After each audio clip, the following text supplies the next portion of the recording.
یہ لوگ تو سیاست میں نہیں، لیکن جو لوگ سیاست میں ہیں، اب ہم نے دیکھا کہ اتنے طویل عرصے کے بعد پارلیمانی کمیٹیوں میں دوبارہ پاکستان تحریک انصاف کی واپسی ہو گئی ہے. مطلب بیان فتح کرنے والا ہوتا ہے، پھر عمل مفتوح والا ہو جاتا ہے. تو اس کی ضرورت کیوں پیش آئی ہے کہ پہلے 2-2.5 سال باہر رہ کے اب واپسی ان کی ہوئی ہے؟ اس سے کیا حاصل ہوگا پاکستان تحریک انصاف کو؟ اچھا، اس میں میرے لیے حیرانی کی بات اس لیے نہیں ہے کیونکہ ان کے لیڈر نے 2014 میں بھی یہی کیا تھا. 2015 میں ایکچولی 2014 میں چھوڑا تھا تو 2015 میں واپس آ گئے تھے اسمبلی کے اندر. یاد ہے آپ کو جب دھرنا دیا تھا؟ بالکل. ہم نے استعفیٰ دے دیا، ہم واپس نہیں آ گئے، پھر آ گئے تھے واپس. تو جب عمران خان صاحب کے ہوتے ہوئے واپس آ گئے تھے تو اب یہاں پہ تو انہوں نے اپنی سیٹوں سے تو استعفے نہیں دیے تھے، صرف قائمہ کمیٹیاں تھیں ان کو چھوڑا تھا. تو ڈزنٹ میٹر، آ گئے، چلے آئے، دیر آئے درست آئے. اب اس کے اوپر بھی ظاہری بات ہے خواجہ آصف جیسے لوگ جو ہیں وہ طنز کے نشتر چلائیں گے، ان کو تانے دیں گے کہ کس منہ سے واپس آ گئے ہو. لیکن الٹیمیٹلی چلیں، اچھی بات ہے. جیسی ویسی ڈیموکریسی، جیسی جمہوریت بھی اس ملک کے اندر چل رہی ہے، اپوزیشن نام کی کوئی چیز تو کم از کم آ کے بیٹھ رہی ہے وہاں. صرف یہ ہے کہ پارلیمان کا طریقہ کار تو کم از کم ہونا چاہیے. لیکن ایک اور چیز جو پچھلے دنوں میں مولانا صاحب کے بیان کے بعد مولانا نے اپنی توپوں کا رخ حکومت کی طرف، بلکہ حکومت کے ساتھ مقتدر حلقوں کی طرف، اسٹیبلشمنٹ کی طرف بھی رکھا ہوا ہے. تو کیا پاکستان تحریک انصاف مولانا کو اپنی اس احتجاجی تحریک جو 5 کو، جو آپ کہہ رہے ہیں کہ شاید ایک جلسہ ہی ہو، اس کا حصہ بنا کر اس موومنٹ کو مزید تقویت نہیں دے سکتی ہے؟ ان کے پاس ایک اچھا موقع یہ بن سکتا ہے.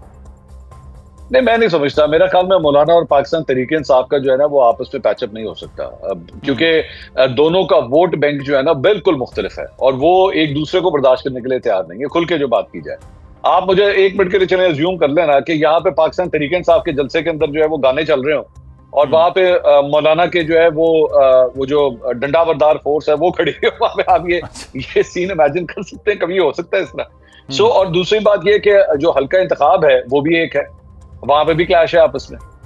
صوبہ ہی ایک ہے. یا تو ہوتا ہے نا صوبے مختلف ہوتے ہیں، جس طرح نون لیگ اور پاکستان پیپلز پارٹی کے اپنے اپنے گراؤنڈ سے، اپنے اپنے ہوم گراؤنڈ سے انہوں نے پی ڈی ایم بنا لی اور اس کے بعد اور مولانا بھی اس میں ایڈ ہو گئے. Maulana K P, Noon League Punjab, Peoples Party Sindh, آپس میں کلیش ہی اتنا نہیں آتا تھا کوئی. تو یہاں پہ تو کلیش ہی کلیش ہے. مولانا صاحب کی اپنی سیٹ سے کلیش شروع ہو جاتا ہے گنڈا پور صاحب کی شکل میں. تو مجھے نہیں لگتا کہ یہ ہو سکتا ہے. مولانا، اور دوسری بات یہ کہ مولانا صاحب نے جو ابھی ریسنٹلی بات کی نہیں کرنی چاہیے تھی میرے خیال میں، بہت زیادہ. یہ ضرورت کیوں پیش آئی اس میں منصور صاحب؟ اچھا، مولانا صاحب ویسے اس بیان کے اوپر جتنا ریاکشن ہو رہا ہے نا، میرے لیے یہ حیران کن بات اس پوائنٹ آف ویو سے کہ ایسے ہی چند بیانات مولانا صاحب پچھلے 1.5 سال میں اور بھی دے چکے ہیں. یہ صرف ایک بیان نہیں، اگر آپ ہسٹری اٹھا کے دیکھیں، آپ اپنے ریسرچر کو کہیں نا تو وہ آپ کو اور بھی ایسے بیانات نکال کے دکھائیں گے. لیکن میرا خیال میں مولانا صاحب ڈیلیبریٹلی یہ کرتے ہیں just to actually show his place کہ جی دیکھیں میں پولیٹیکل سین میں ایکٹیو ہوں، میں بھی ہوں. آپ نے کر لیا نا. دیکھیں آج مدثر اقبال جو ہے وہ بیٹھ کے میرے ساتھ مولانا فضل الرحمان کو ڈسکس کر رہا ہے. مولانا صاحب کی اور کوئی بات ڈسکس نہیں ہوگی. مولانا صاحب اور پولیٹیکل سین میں کہیں اور ڈسکس نہیں ہوں گے، نہ وہ وزارتوں کے حوالے سے، حکومت کے حوالے سے، الیکشن جیتنے کے حوالے سے کہیں پہ اور ڈسکس نہیں ہوں گے.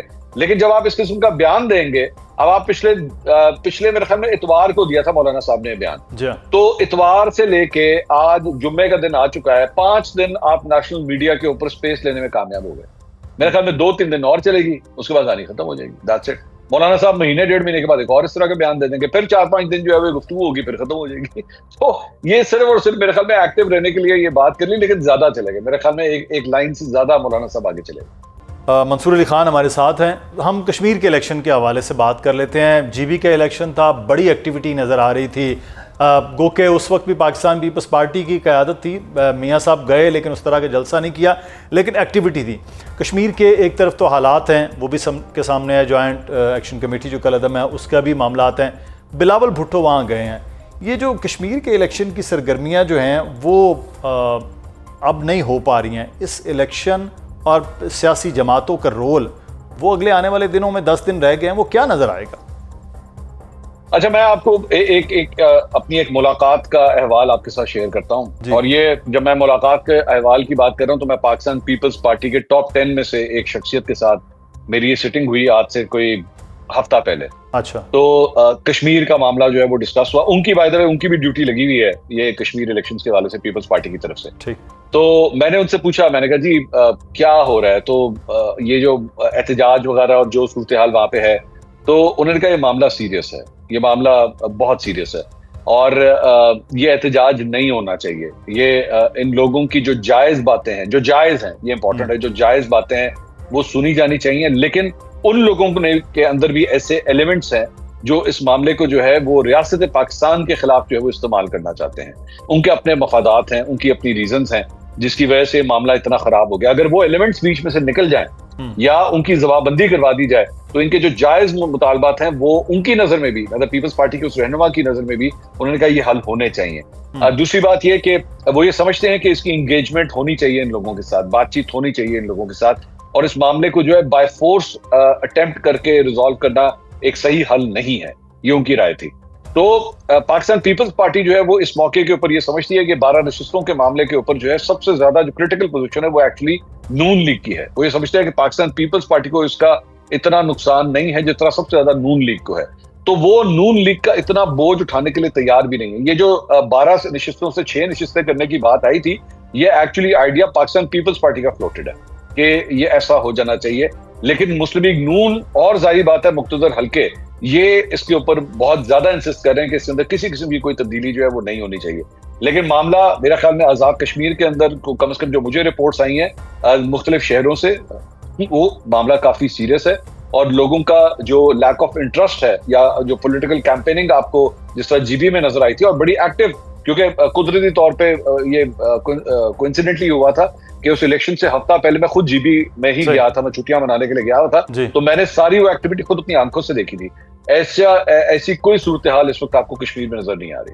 تو جو الیکشن ہے, پھر آپ الیکشن کے معاملات, اور بلکہ پاکستان مسلم لیگ نون کی جانب سے تو یہ کہا گیا کہ وہ 19 نشستیں جیت لیں گے. پھر وہ قاہرہ صاحب نے تو کہا تھا آپ تو حکومت میں تو آپ تو 33 نشستیں بھی جیت سکتے ہیں. یہ حکومت بننے کا جو عمل ہوگا وہ بھی آپ کو لگتا ہے آسان ہوگا اور اسی طرح سے قابل قبول بھی ہو جائے گا؟ دیکھیے مدثر صاحب, میں صرف کسی ایک الیکشن کی بات نہیں کر رہا, میں اس وقت جی بی, آزاد کشمیر, میں صرف ایک الیکشن کی بات نہیں کر رہا. لیکن جب ریس لگتی ہے نا سر, جب 8 بندے ایک ریس کے اندر کھڑے ہوتے ہیں تو 3 بندے جو ہوتے ہیں نا وہ میڈل سرمنی کے اندر جا کے کھڑے ہوتے ہیں, گولڈ, سلور اور برانز. ٹھیک ہے, وہاں پہ وہ جو باقی جو ان 8 میں سے 5 ہوتے ہیں نا, ان میں سے کسی ایک کو میڈل سرمنی ختم ہونے کے بعد ایویں کوئی میڈل پہنا دیا جائے نا, یہ تو برانز پہن لے, یہ تو سلور پہن لے, چل بیٹا تو بہت اچھا لگ رہا ہے تو گولڈ پہن لے, اس کی کوئی کریڈیبلٹی نہیں ہوتی, کوئی کریڈیبلٹی نہیں ہوتی, اس کی کوئی وقت نہیں ہوتی. ویسے میں آپ کو ویسے ایک بات بتاؤں, یہ جو میڈلز اکثر پہنائے جاتے ہیں نا, یہ کوئی زیادہ مہنگے نہیں ہوتے. ایک تو یہ وہ کہتے ہیں ہم گولڈ کے ہیں, لیکن ہوتا ہے یہ 500-600 روپے کا ہی ہے, اس سے زیادہ مہنگا نہیں ہوتا.